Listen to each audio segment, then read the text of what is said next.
एक राजा का एक बहुत बड़ा साम्राज्य था।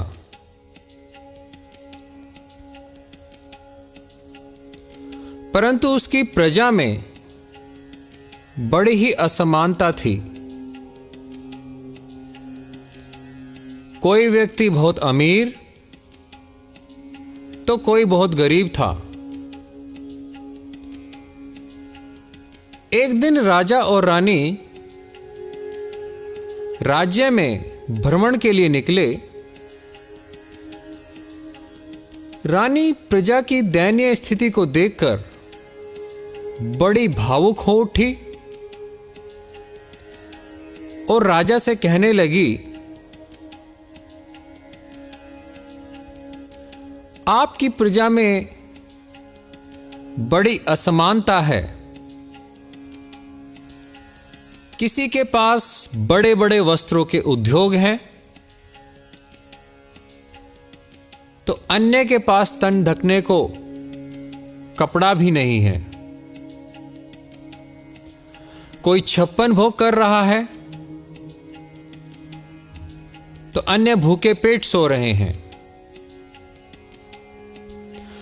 आप सभी प्रजा को एक समान क्यों नहीं बना देते? राजा के लाख समझाने के बाद भी रानी ने राजा की बात न मानी तो राजा ने अंततः पूछा कि मुझे क्या करना होगा।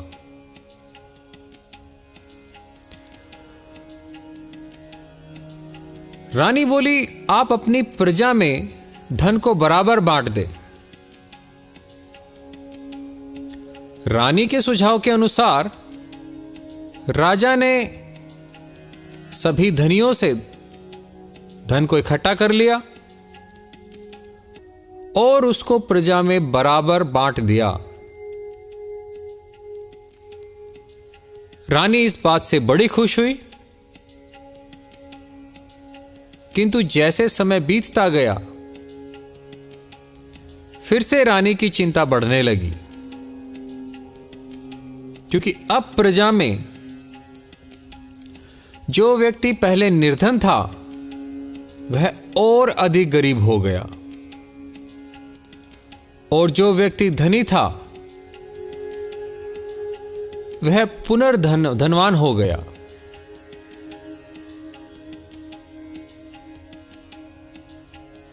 रानी असमंजस में पड़ गई। रानी ने राजा से पूछा कि यह कैसे संभव है? धन तो सब में बराबर ही बांटा गया था,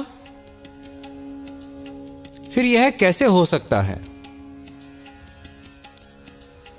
राजा बोले, किसी व्यक्ति का धनी या निर्धन होना परमात्मा के कारण नहीं होता, अपितु उसके कर्मों के कारण होता है। उन कर्मों में परमात्मा का कोई योगदान नहीं है। परमात्मा ने सभी को समान अवसर प्रदान किए, सबको एक खुले आसमान के नीचे पैदा किया। जिसके कर्म अच्छे वो सक्सेसफुल हो गया, वो धनवान हो गया, जिसके नहीं वह गरीब हो गया। कोई गरीब इसलिए है क्योंकि उसके कर्म गरीबी वाले हैं। अगर किसी गरीब व्यक्ति को हम सेम उस प्लेटफॉर्म पर ला दें जिस पर आज की डेट में अंबानी या अदानी हैं, तो वह उस प्लेटफॉर्म पर सरवाइव ही नहीं कर पाएगा, वह उस प्लेटफॉर्म पर सस्टेन ही नहीं कर पाएगा।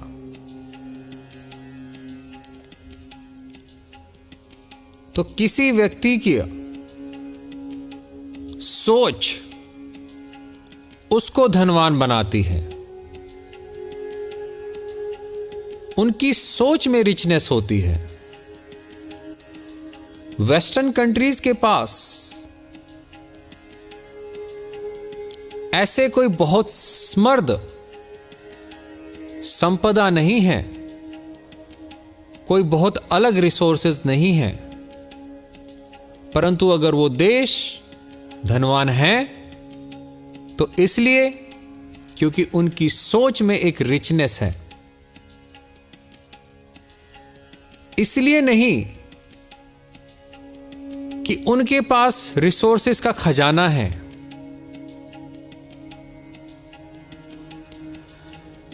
यही सोच किसी देश को, किसी समाज को एवं किसी व्यक्ति को धनी या निर्धन बनाती है।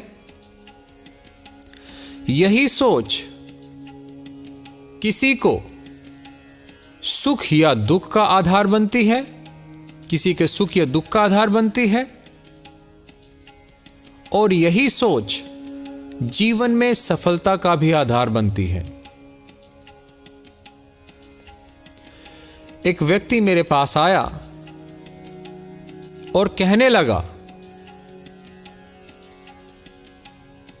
कि मैं तो एकदम संत महात्मा हूं, ना मैं कभी दारू पीता हूं, ना बीड़ी पीता हूं, ना सिगरेट पीता हूं, फिर मेरे जीवन में इतने दुख क्यों हैं? जबकि मेरे पड़ोस में रहने वाला व्यक्ति जो दिन रात चोरी करता है, डकैती डालता है, वह खुश कैसे है? उसके जीवन में सुख क्यों है?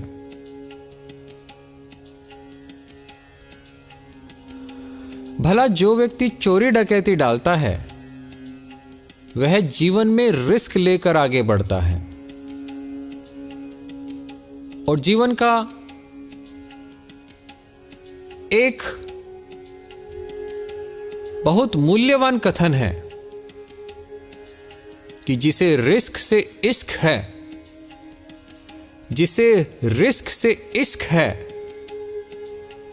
तो वो जीवन में सफलता जरूर प्राप्त करेगा। हर व्यक्ति चोरी डकैती नहीं कर सकता। चोरी डकैती करना इतना आसान कार्य नहीं है। हर व्यक्ति इतना रिस्क नहीं उठा सकता। तो कर्म के हिसाब से देखा जाए तो चोरी डकैती सही है, भले ही वह मौलिक रूप से एक गलत कार्य क्यों ना हो। एक अन्य व्यक्ति जो साधु महात्मा बना घूम रहा है, दान दक्षिणा देने में विश्वास रखता है, परंतु दान दक्षिणा देने से पहले सोचता है कि जिसको मैं दान दे रहा हूं वह उसका क्या इस्तेमाल करेगा, उसे सही जगह पर लगाएगा या नहीं लगाएगा। इस प्रकार का व्यक्ति जीवन में दुखी एवं असफल ही रहेगा।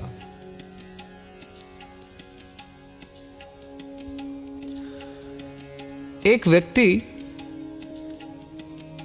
प्रतिदिन $100 कमाता था। एक दिन एक शराबी उसके पास आता है नशे में धुत। वह उस व्यक्ति से गुहार लगाता है कि तुम्हारा बड़ा नाम सुना है कि तुम दान दक्षिणा देने में विश्वास रखते हो। वो बोला, हां रखता तो हूं। तो मुझे अपनी आज की कमाई का आधा हिस्सा दे दो दान में। उस व्यक्ति ने बिना किसी प्रश्न के उसको अपनी कमाई का आधा हिस्सा दे दिया, अर्थात $50 उसको दे दिए। वह शराबी मैखाने में जाता है, अपनी मनपसंद शराब का सेवन करता है और नशे में धुत होकर के सो जाता है। अगले दिन फिर वह शराबी उसी दानी व्यक्ति के पास पहुंचा,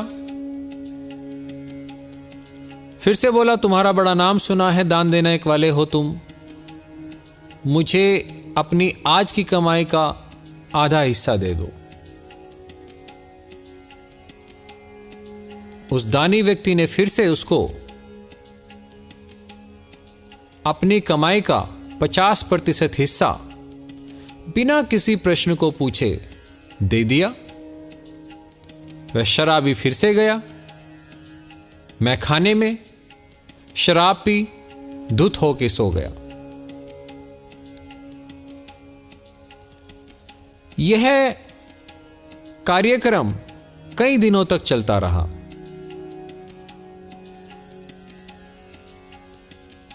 एक दिन शराबी ने उस व्यक्ति से पूछा कि मैं हर दिन आपके पास आता हूं, नशे में धुत, और आप बिना किसी प्रश्न के मुझे अपनी दिन की कमाई का आधा हिस्सा दे देते हो, ऐसा क्यों?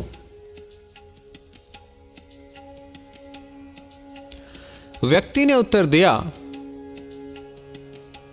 कि दान देना मेरी आदत एवं क्रम है, मैं फल की इच्छा रखता ही नहीं, और तुम्हें दान देने से मैं अपने दैनिक खर्चों और निवेश को और अच्छी प्रकार से और बेटर वे से मैनेज कर पाता हूं, नियंत्रित कर पाता हूं।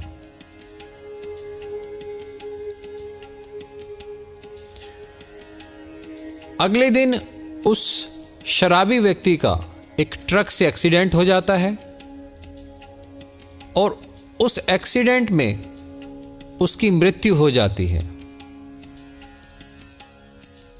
परंतु दानी व्यक्ति को इस बात की भनक भी नहीं लगती। वह दानी व्यक्ति प्रतिदिन शराबी के लिए अपनी दैनिक कमाई का 50% अलग रख देता ताकि खर्च ना हो जाए, और शराबी के ना आने पर वही डॉलर्स अगले दिन शेयर मार्केट में निवेश कर देता। वह प्रतिदिन शराबी के आने का इंतजार करता और उसके न आने पर अगले दिन उस पैसे को शेयर मार्केट में निवेश करता जाता। यही क्रम तकरीबन 10 साल तक चलता रहा। 10 साल के बाद वह व्यक्ति विश्व का एक सबसे बड़ा निवेशक बना, जिसको आज हम वॉरेन बफेट के नाम से जानते हैं, जो विश्व के सबसे सक्सेसफुल इन्वेस्टर माने जाते हैं।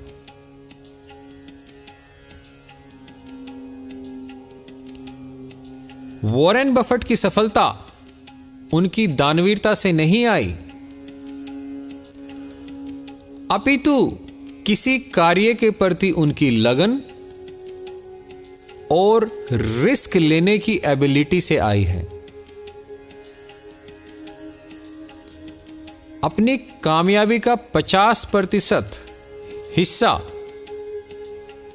प्रतिदिन इन्वेस्ट करने से आई है, इतना जिगर रखने से आई है। जिस व्यक्ति के पास रिस्क लेने की इतनी जिंदा दिली हो, भला वो कैसे सफल ना होगा।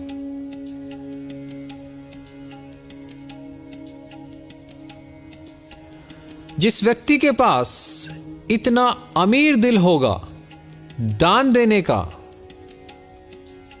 भला वो कैसे धनी ना होगा।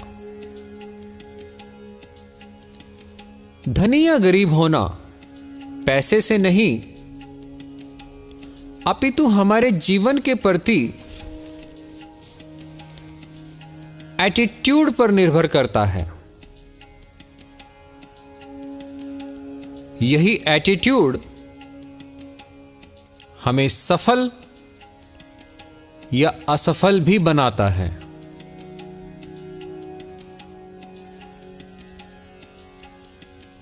किंतु कुछ लोग अपनी सफलता या असफलता का,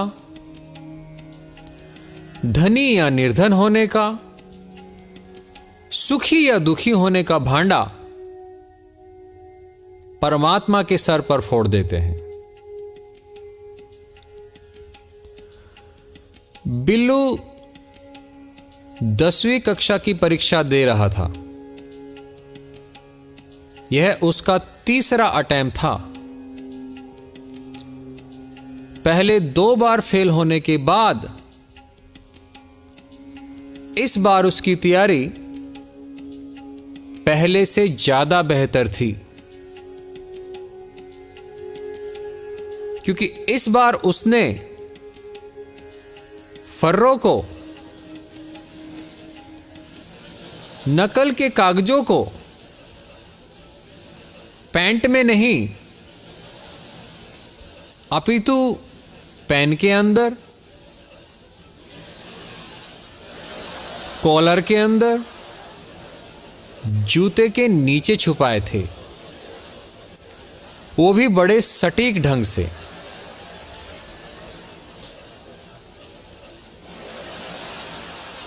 उधर ठाकुर साहब का लड़का संजय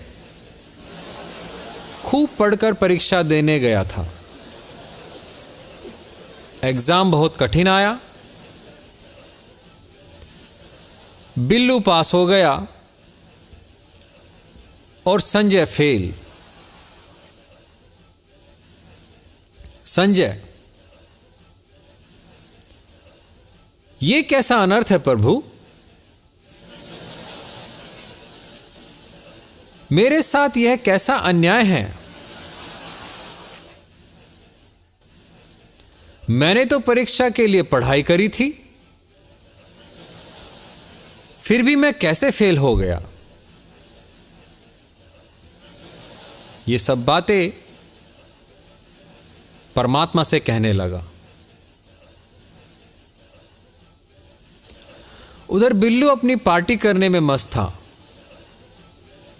उसे न भगवान की कोई फिक्र थी और न किसी दूसरी की। भला परमात्मा ने ऐसा अन्याय क्यों किया? एक व्यक्ति जिसने जमकर मेहनत करी वह फेल हो गया, और जो कभी परमात्मा का नाम ही न लेता था वह पास हो गया, वो भी नकल करके।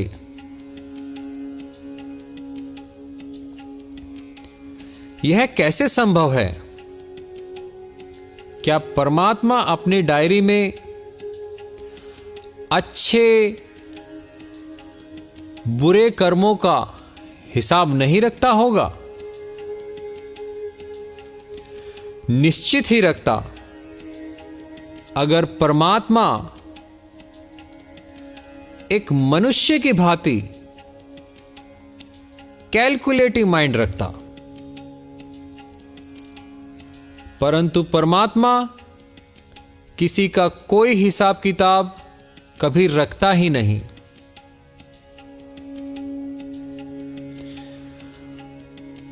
उसने तो सृष्टि की रचना एक निराले ढंग से करी, जहां हर चीज सेल्फ रेगुलेटेड है।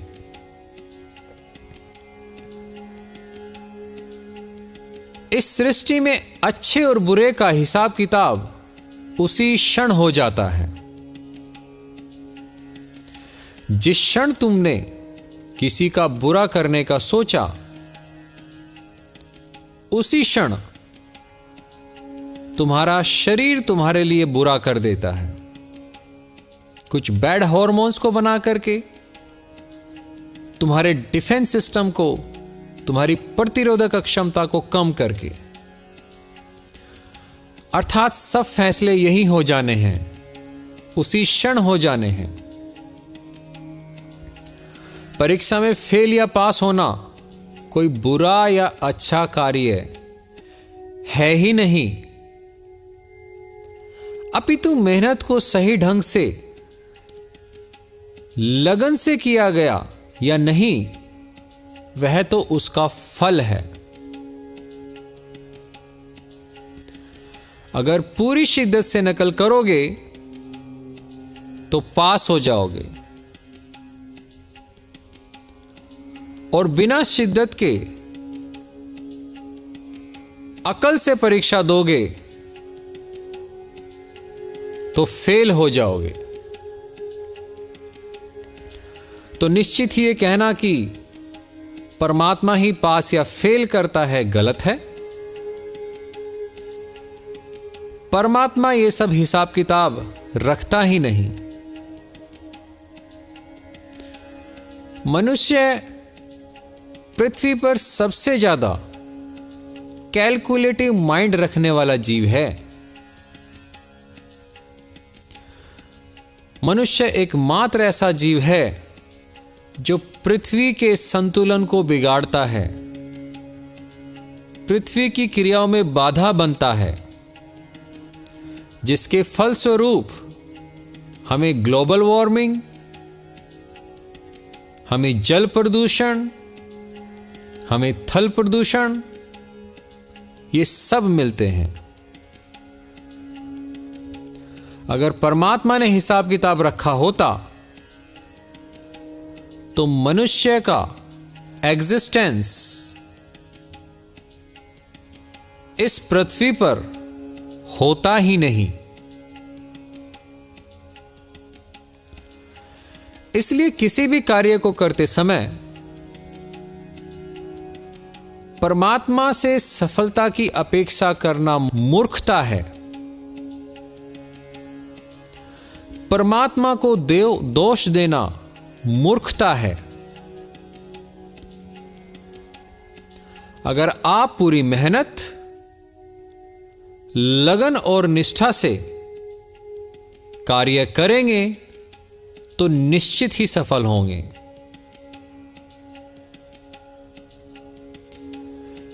एक व्यक्ति प्रतिदिन मंदिर का घंटा बजाकर के गुहार लगाता था कि हे प्रभु, मेरी लॉटरी लगा दे। अगले दिन फिर से कि हे प्रभु, मेरी लॉटरी लगा दे। प्रतिदिन यही कार्यक्रम चलता रहा कई महीनों तक। मंदिर के बाहर बैठा भिखारी उसकी इस हरकत को प्रतिदिन देखता था।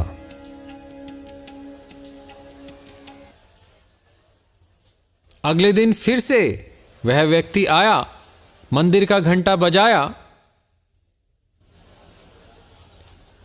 और कहने लगा कि हे प्रभु, मेरी लॉटरी लगा दे।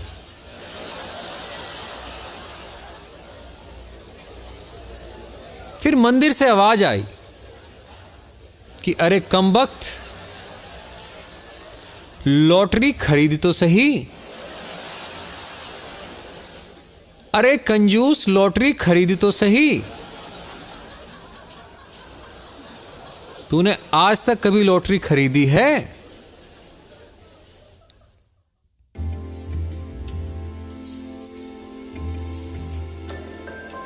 यही विपदा तुम्हारे जीवन की भी है। बिना लॉटरी खरीदे ही लॉटरी लगने की आशा रखते हो। बिना शुरुआत किए ही फल की इच्छा रखते हो और परमात्मा के सामने हाथ फैलाकर खड़े हो जाते हो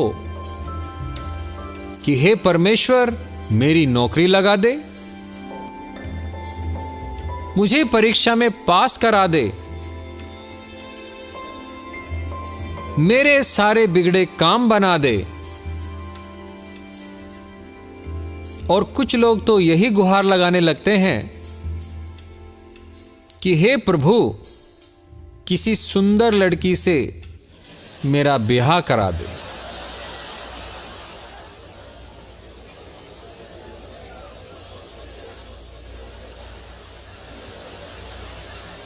एक कैटरीना कैफ दिला दे, उसके जैसी कोई लड़की दिला दे। तुम कोई भिखारी हो क्या?